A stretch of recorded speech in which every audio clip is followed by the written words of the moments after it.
happy to have you all here. Usually we start out with maybe a social justice coffee hour, but we're kind of mixing things up with having this panel for the first time. And we're also really, really grateful to have our speakers here and our moderator. They all happen to be affiliated with CFC in some amazing ways, and they're doing extremely significant work in the community, and we're just honored to have them here. And take a mug, or the last mug left, fight for it. But we'll turn it over to Dr. Wofford. Yes. Okay. I'm Dr. Claire Wofford, an assistant professor of political science in the political science department. I just want to welcome you. Great turnout, obviously, and thank you for being here. I'm really happy to have been invited by the students in the Office of Sustainability, and I want to say right up front that all credit for everything you hear come out of my mouth goes to them. I mean, that's a little bit of an exaggeration, but a lot of the substance of what at least I'm going to say today comes from the minds and hearts of these students. So first, we want to show you a platform for our three panelists here and the multiple scales and forms of activism they occupy and apply. As you're going to hopefully see here, there are all kinds of ways to be an activist or an advocate, and many places it can occur and many forms it can take.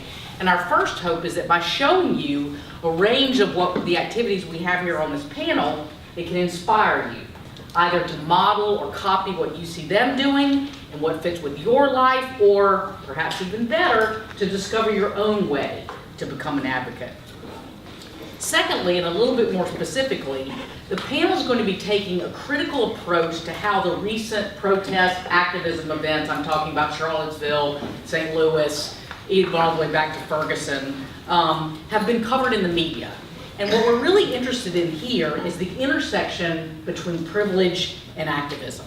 And thirdly and finally, we want to provide avenues through which you can funnel any feelings of apathy, dismay, outrage, anger you may have over recent events into effective forms of action. We want to give you a place to start to think about these issues if you haven't already, or begin to see new ways that you can become involved. Now, the students thought it was really key, and I agree with them, to make a point here right at the beginning, because we're going to be throwing around a lot of terms, but it's important to distinguish between the terms advocate and activist. Okay, so the way we've been thinking about it is an advocate is a person who publicly supports or recommends a particular policy. So for example, you might participate in a discussion, call your congressperson, do some kind of formal lobbying. An activist is a person who more directly campaigns to bring about political or social change. Someone who participates in a march, a rally, or a street protest. Now, we think both of these are important and both can affect change. What we want to make sure you understand is that there's really no one right way to be an advocate or an activist. I think it's safe to say that we think the only potentially wrong thing you can do in this area is to do nothing. So with that said, let me go ahead and have our panelists, I'm going to let them do it all, introduce themselves and speak a little bit briefly about what they do. I recently graduated from the College of Charleston in May, so very fresh out the womb when it comes to that. And then 3 weeks later, I was hired to work for the Coastal Conservation League, which is an environmental, pretty much policy nonprofit here in Charleston. And for them, they were looking to kind of change their role as to how they go about supporters and volunteers and gain access to people for issues. So they wanted to have a community organizer. And so luckily they picked me. I'm a poli-sci major, or I was a poli-sci major.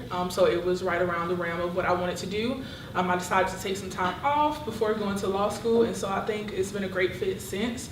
If you have any questions about what I do as a community organizer, pretty much is when you're working on a campaign, let's say for example for a president, your job as a community organizer is to get that person to vote for the president, right? So the difference between working for an environmental policy organization is I get people to vote for an issue one way or another, or I try to make people passionate about forcing local representatives to vote one way or another. So that's pretty much me and what I do currently. Thanks. Princess? Hi everyone, I'm Princess Hollis. I am a student here at the College of Charleston, and two of the organizations that I've organized with most heavily have been Girls Rock Charleston, which has recently shifted and changed names to the Carolina Youth Action Project, or CYAP, and also SONG, which is an acronym that stands for Southerners on New Ground. And a lot of the organizing and the work that I've done with both organizations is kind of centered around culture change. And so shifting norms, shifting attitudes, this like consciousness raising work where you reintroduce topics or ideas or concepts to people through mediums that they might not otherwise encounter them or encounter them in, and just try to make sure that people understand that there are ways to critically analyze like how you consume media, how you interact with your neighbors, and how fundamentally you should care about your neighbor no matter their race, gender, class, all of those things. So those are the lines that we organize around, or organize through and above, beyond. Just making sure that through direct action, through DIY media making, through protests and all kinds of things, just making sure that our communities are aware of the points of tension and that they know that we can utilize the power that we know we have to impact change, because things are not okay, and they haven't ever really been okay for people who are marginalized, who embody marginalized identities. So it's up to us to fight for ourselves. George? I'm George Hopkins. Last May was my last semester teaching at the college, 40 years of teaching U.S. history, urban and labor history, social movements, Vietnam War. And while I was doing that, and back in grad school and college and all that, I was also an advocate and an activist on a whole variety of social justice issues. I'm currently the president of the Charleston chapter of the South Carolina Progressive Network, which is a nonpartisan group that is issue-oriented, which plays into what you were talking about, looking at the human rights, civil rights, workers' rights, reproductive rights, environmental protection, and government reform. And it's basically trying to help empower people and to get to a radical analysis, radical from the Latin meaning root cause. Why are these things happening? It's not just one bad apple or two or three, or it's just not one agency that's not doing its job. A lot of the problem is systemic. And we have to look deeper, look more critically at how and why things are the way they are. And from that, hopefully, we can fashion strategies and tactics to change those things for the better.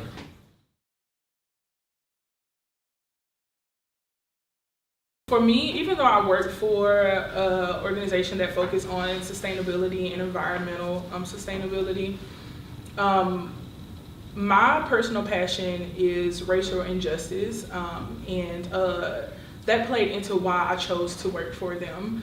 Sustainability, a lot of times we think about the environment, how do we preserve the resources that we have, but sustainability is also about making sure everyone has access to resources. And so what does it mean to be sustainable as far as employment, sustainable food and agriculture, sustainable racially?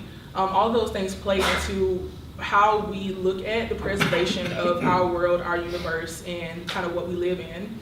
And so I thought it was a good way for me to kind of get involved in that sense. And so with that, I became passionate at a very young age about what I wanted to do.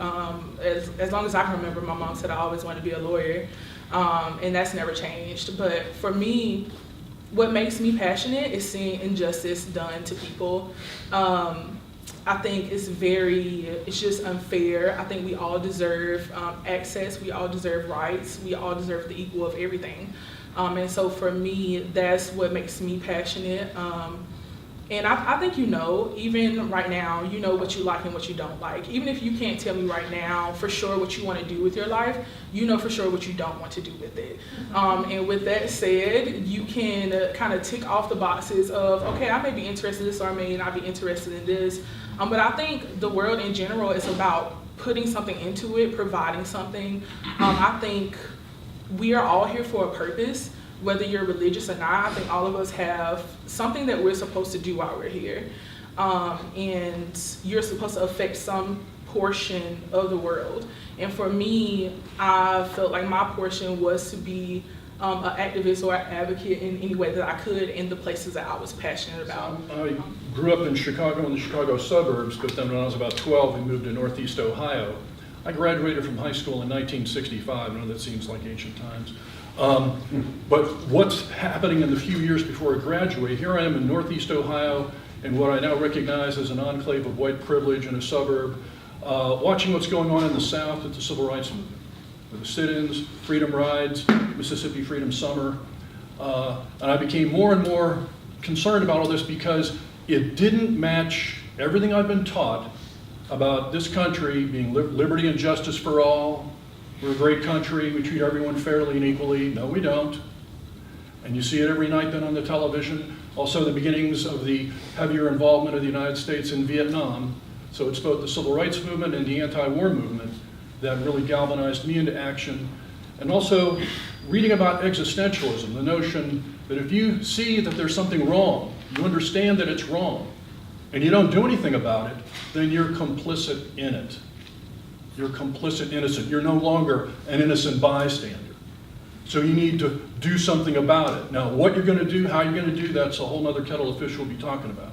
But it was the civil rights movement and then the anti-war movement in which I became involved in both movements on campus, at college, and since then.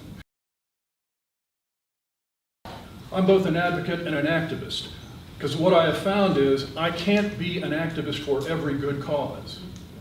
It just wears me down. There's not enough energy. That you just divide yourself into too many pieces. You need to prioritize. You can support certain things, be an advocate. Maybe all you do is click like on Facebook, sign the petition, call the representative. Other issues that galvanize you more than you do march, you protest, you demonstrate. I've been involved in nonviolent civil disobedience in Washington, D.C., done a variety of things like that. So, but Did you go to jail? no, I didn't. That was Just curious. yeah. I narrowly missed getting arrested. So Next time. Yeah, luck. But the bottom line is making choices and prioritizing, because once you see that there's a lot of social injustice and inequity, part of you wants to try and fix it all. You can't, not by yourself anyway. And you can work with others to do that, but for yourself, you're going to have to pick maybe 2 or 3 things you really are going to prioritize. Jasmine's looking at me, so I'm looking at her. She does that in class, by the way. If you look at her in class, she'll call on you. Oh, yeah. So if you take her class, don't ever look at her, she'll call you. For me, I think a big portion between the difference between an advocate and an activist, there's a portion of being verbal and action. I think a lot of advocates focus a lot more on the verbal, letting you know what they support, what they don't support. And a portion of the activists, a lot of it has to do with you're actually taking action, you're being verbal as well, you're doing tangible things in whatever community or whatever organization you want to be a part of, and creating tangible change that you can actually measure, that you can actually see. And a lot of it with activism as well, I think for me, is sacrifice. A lot of activists know ahead of time that what they're doing, they're going to have to sacrifice something a part of their life, whether it's financially, whether it's emotionally. Maybe you can't start a family right now because you know it's not really the best time because you're passionate about working on other things. One of the biggest examples I can come up with is there are women who are big champions, African American women who are big champions for Black Lives Matter, for example. And then the Guns Right group, everyone knows it, what's their acronym? NRA. NRA put out a commercial putting those people who support Black Lives Matter on that commercial, saying be against them, you know, all this very aggressive language that can really cause those women, those people to lose their lives. Especially if you're in a state like South Carolina, for example, you can lose your life for supporting something that other people may not agree with. And when you're an activist, you understand that. You understand that that's a sacrifice that you're willing to make. Those women have kids, they have children, you know, and they know that what they're doing is working towards something else, something bigger than themselves. And I think that's a huge difference between an advocate and an activist per se. So when you become an activist, you realize that you're sacrificing something for a bigger goal, something that's bigger than yourself. And I think you also become, I don't want to say necessarily okay with that, but I guess you kind of resonate in it and know that what you're sacrificing is just bigger than yourself. And so do you consider yourself an activist? I do. And do you feel that you've had to sacrifice certain things? Or you may or may not feel comfortable answering that question. No, it's fine. I'm open book. I don't mind sharing. I've had a couple of incidents in my life that have like pushed me to be an activist. I remember when I was 11 years old, we had it was an MLK parade and the KKK marched in that parade. That was when I was 11, and that's still happening now. My first night here at the College of Charleston, my first night as a freshman, I'll never forget. I was going to a party with friends. It was a sororities party. I won't say the sorority name, but we go in, it's me and maybe 4, I want to say other my friends. We're all African American. And some girl from the sorority says, there's one too many niggas in here, somebody gotta go.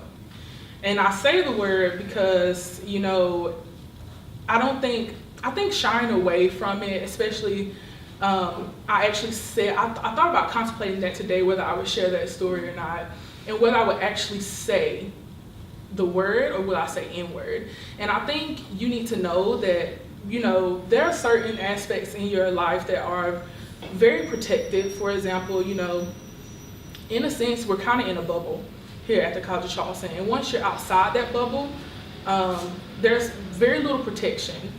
But when you're a person of color, there's almost never any protection. And so that was, you know, and that wasn't the first time someone had called me that, but that was my very first night here at the College of Charleston. And so that, along with so many other incidents since I've been here at the College of Charleston, led me to be an activist and get involved with organizations that actually wanted to create that tangible change that I talked about before, where I could create something for students of color, where I could affect their day-to-day lives in some way, some shape or form. And I realized what I was sacrificing along with that. You know, a lot of it was sacrificing financially, sacrificing my grades, so to speak. I know that I want to run for office, and I want to run an office in South Carolina. At some point, I do want to run for Senate very soon, and a short amount of years from now. And I'm very aware that I could lose my life doing that. I'm very aware that I'm a Black woman running in a Republican state, and a very racist Republican state at that, in the South. And I'm very aware of those things, but I want to do that for multiple reasons that are gonna actively show people of color, show women, show Black women, show young people that, hey, you can run for office, you can, you know, create change in whatever way you want to, and don't let fear stop you. I think one of the things that also led me to realize that sacrificing and being an activist, that you're gonna sacrifice, is when I met, he's an attorney. He did the case where in South Carolina, I forgot her name, she made a fake story that someone took her kids and then she put them in the car. He was the attorney against her case, and he was trying to get her the death penalty. And he came to our criminal justice class when I was in high school, I'll never forget. And I asked him, I said, he was going after the death penalty for this woman, and people were so against it because she's a mom, and it's like, you know, she didn't know what she was doing, type of thing. And he felt that those kids deserved justice, and that the way to get their justice was to go against her for a death penalty. She killed her children. She did. And tried to blame it on an African American. She did, yeah. And so I asked him, I said, do you ever get death threats or anything, or does that scare you? And he said to me that I get death threats all the time, every day. And especially for that case, it was consistent. Like, I actually had 2 incidents where I thought something was gonna actually harm my family, harm my kids. And I did not let that stop me. If I let something like that stop me, I wouldn't be an attorney. I wouldn't work any cases, or I wouldn't, you know, have taken the case at all if that was the case. And he said, you know, if you allow things like that to get to you, then you're never gonna do anything. So that's an extremely long story, but those are just some of the, like, big incidents that have happened in my life to lead me to become an activist, or not be afraid of that sacrifice that I was talking about before. Right, and some of the things you've had to counter. Yeah. Princess, do you agree with what they said, that sort of activism requires more commitment, putting yourself out there and being willing to take these risks or make these sacrifices? I definitely do. I also think that, like, sometimes, like you mentioned, like, you can embody both. So you can be an advocate and an activist, because I think with advocacy, when you are an advocate, there is a level of distance between you and the issue, and like by claiming the term advocate instead of activist or organizer, you're honoring that. So, for instance, I can advocate for I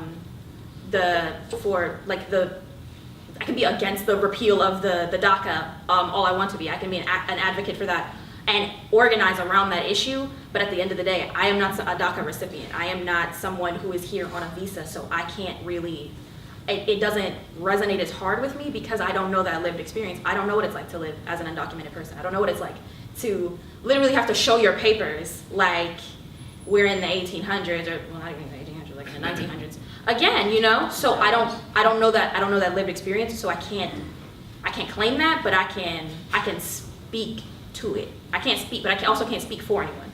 So another thing around advocacy versus activism, when you're an advocate, it's important because there is that distance between you and the issue that you listen to the people who are most affected by the topic.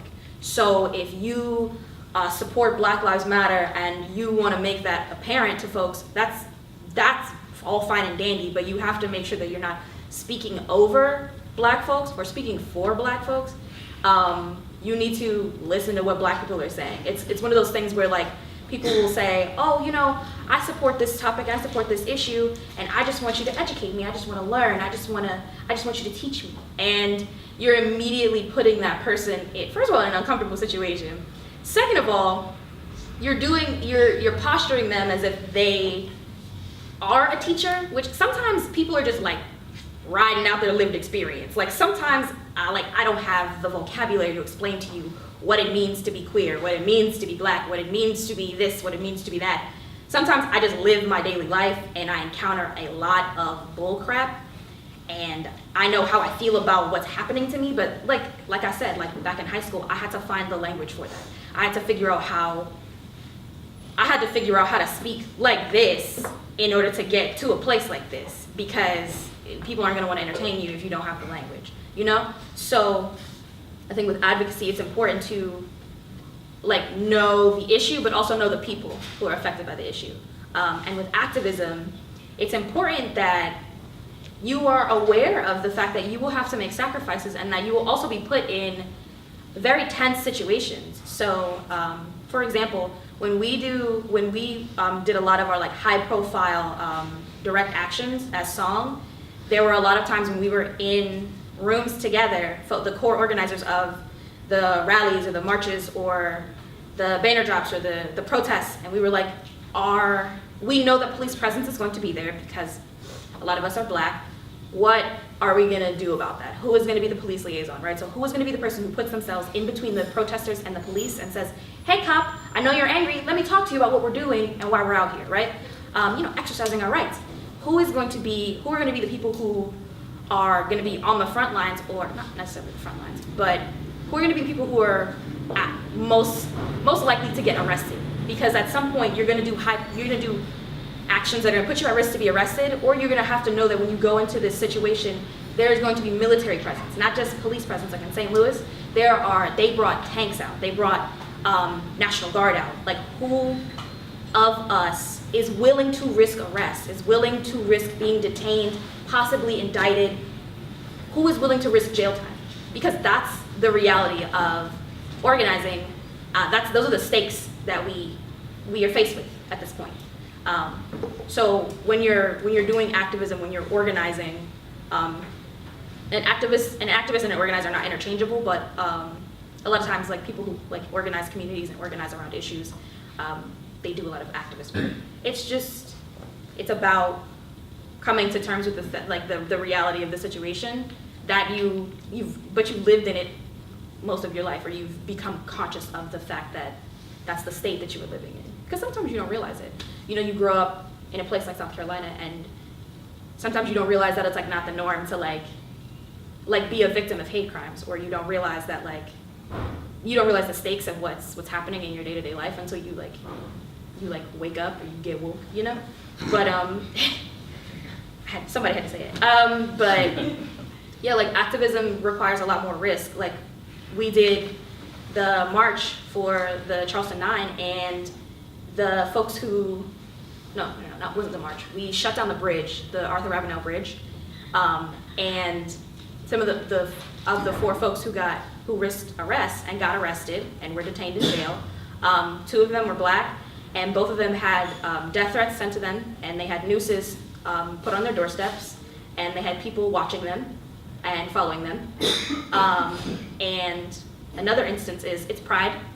Pride is coming up this weekend, I think, and one of my friends had a profile written on them in the Charleston city paper, and they've received multiple death threats just for being an out trans person. So it's like, these are the stakes that you deal with, but it's just because you're living your life. Like this, my friend just like did an article and was just like, yeah, like I'm trans, and like this is how I realized like how I could navigate and find the language for my sexuality and my gender identity, and people want them dead, so, or will want to make threats about murdering them, you know? So these are the stakes.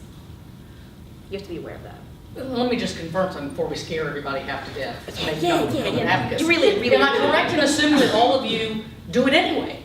Right. Yes. You do it anyway, for There- the reasons that you've talked about. Yeah, and there are also levels, like you also, like I said, like there are people in the room who like decided to risk arrest. They were like, yes, I am able at this point, I can like help y'all find my bail, or like, I know that I could like figure my way out of this. I'm not gonna get fired if I go to jail today. You know what I mean? Like there are people who do that, and there are also people who are in the background, you know, the people who like organize the stuff, or like, you know, make the flyers, or like create talking points for the media. Like there are people who have more low stakes like roles. I don't want to like freak y'all out and be like, damn, I really like, I might die out here, but like let's get it. Like it doesn't have to be like that all the time. Well, it's actually an interesting segue, Princess, into this second sort of big category of what we wanted to talk about today, which has to do with privilege and activism.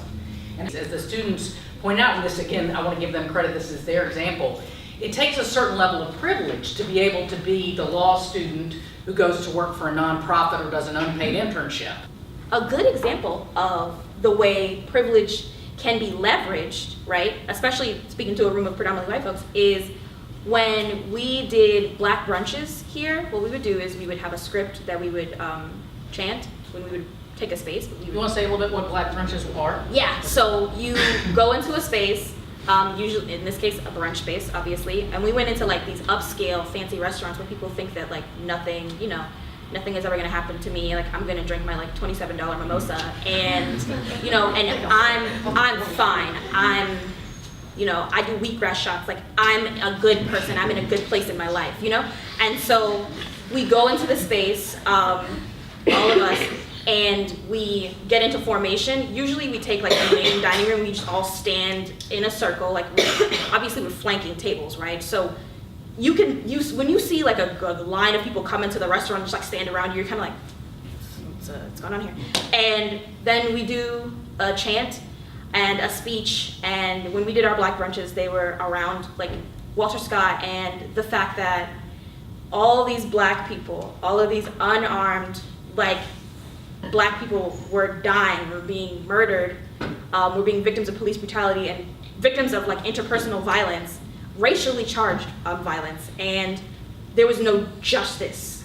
We were receiving no justice, and we were just saying no justice, no peace. Like if I can't have justice, if I can't feel comfortable enough to walk down the street and like know that with the heavy police presence in the downtown area, I won't get stopped and asked where I'm going and why I'm down on King Street, because that's happened.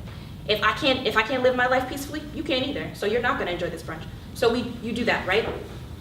One of the ways that you get into the space, because like most of the time when we're all black, if they see like a bunch of like a mixed bag of folks like just in all black trying to come into a restaurant, they're gonna stop you. So leveraging privilege here, we had some white folks who would go in as decoys. So they would get dressed up like they were going to brunch. You know, you got your little hat, your little Lily Pulitzer dress, got a tall white man on your arm, and you go in and you start talking about, oh, I want to do a catering order, or oh, maybe I want to rent out like your sunroom. Do you have a sunroom, or like what kind of like brunch menu do you do like during like restaurant week and blah blah blah blah. You like distract the hostess, and then we literally just like push through around you. So like the hostess and the wait staff probably see that there are other people coming in, but you know you can't. It's kind of like messed up a little bit, but you're like the decoys are like keeping the hostess occupied and giving us enough space and like wiggle room to like get around them and get into the dining room and do what we have to do and then get out. Because again, situations can get tense, and like the last time we did, the last Black brunch we did, one of the women who was eating in there like was like shouting in our faces, and then she tried to like push one of us, and so we were just like, okay, we gotta go. Because you can't like fight, because then they really will bring the police. Like the police will get there faster if they know that there was a physical altercation. But yes, good way to leverage privilege definitely shaped how you structured the Black brunches, and you took advantage of the privilege that certain people would have to promote your activism. Yeah, Would you say that's correct? Our police liaisons are usually white folks. Usually white men. We'll have a white man, like multiple white men, like do like flank actions and make like patrol the perimeter. So if cops come, like intercept them, talk to them. They'll talk to you, right? They'll stay calm with you. They won't escalate with you if they're talking to you about what's going on. You know, they want to hear what you have to say, so you get to talk to them. You get to do that, you know? But it works. It works. That's why we do it like that, because it works. What do you think about that, George? Can we, perhaps someone who's had, I believe you acknowledged some privilege in your own life, Oh, yeah. how that's interacted with your activism? Yeah. First of all, it's like, we used to call stuff like that guerrilla theater. Yeah. Really good, Yeah. really good. And it really, you know, it's imagination, it's style, but also really conveys a point. And as you pointed out, most folks in the room here are white, so am I. And one thing I wanted to talk about is how you can use your privilege as a white person to challenge racism. Those of you who are white males, use your maleness, or black males, use your maleness to challenge sexism. If you're straight, use that heteronormative kind of acceptance thing to challenge LGBTQ attitudes and actions and stuff like that. And also your class position. If you are interacting with folks of the same general class, socioeconomic status, whatever, you can talk about issues of economic inequality, of inequities. A lot of folks either take for granted, or that's just the way it is, or too bad, not my problem, that kind of stuff. But the point is to be aware of your privilege and to use it, leverage it, as you mentioned, for these other goals. And I think that's a real significant part of what can be done. And again, also it's about whether you act alone or whether you act with other people. And some folks can act alone, and we know folks like Rosa Parks and MLK, Malcolm X, Gloria Steinem, Betty Friedan, Harvey Milk, Edie Windsor, all sorts of folks. But most of us are going to be more comfortable acting together. And it's also kind of the notion like one person can be really vulnerable, two people, but when you have these all separate individuals, when you come together, that's when you have some power. That's when you can really make a difference. Using your privilege to leverage that can help a lot. Jasmine, I'm gonna sound like a teacher here, and I don't mean to. Do you think privilege shapes what kinds of actions or advocacy people can take or not take? Yeah, I definitely do. Either yourself or, and when we say privilege, I mean it in the most broad sense, Yeah. like racial, gender, sexual identity, class privilege, all those things. Yeah, I think you have to first acknowledge like the privileges that you do have. Your own privilege. Yeah, and then utilize that, because everyone does have privilege. I have privilege, and right now I'm pretty sure everyone probably thinks I'm just African American, but I'm actually biracial. My dad is from Panama, came to America when he was about 10. So with that, I've been around conversations where people are talking about Hispanic people and don't know that that's a part of my culture or a part of my family. And that's happened to me on several accounts. And there's privilege in that. There's privilege in being able to tell someone, you know, yeah, my dad is from Panama, and to watch them go, oh, I didn't mean it like that. And that's exactly how you meant it, but you said it anyway, just because you don't realize who you're talking to, or you don't realize who you're around, or what someone is going through, or what is a part of somebody's life. And so a lot of times we have all this privilege and don't utilize it. And I could think right now, there's only a couple of probably people of color in the room right now. If you're a white person, would you, as of right now, I remember Jane, I forgot her last name, she asks this question every time she holds a panel. And she says, if you're a white person, would you want to trade places with a person of color right now? Anybody? Would you want to trade places with a person of color, with a black person, and you're white? The answer is no. If you know that, if you hesitate, and you say, no, I don't want to do that, and you start thinking about everything that you might have to go through as a person of color, as a black person, as a Hispanic person, then you know that you have privilege in not being a person of color. If you're a man, would you want to trade places with a woman and know everything that women have to go through in society? If the answer is no, you know that there's privilege in being a man. If you're a person who has wealth, would you want to trade places with a person who's homeless, a person who's in the middle class? If the answer is no, if there's hesitation, then you know that there is privilege in that.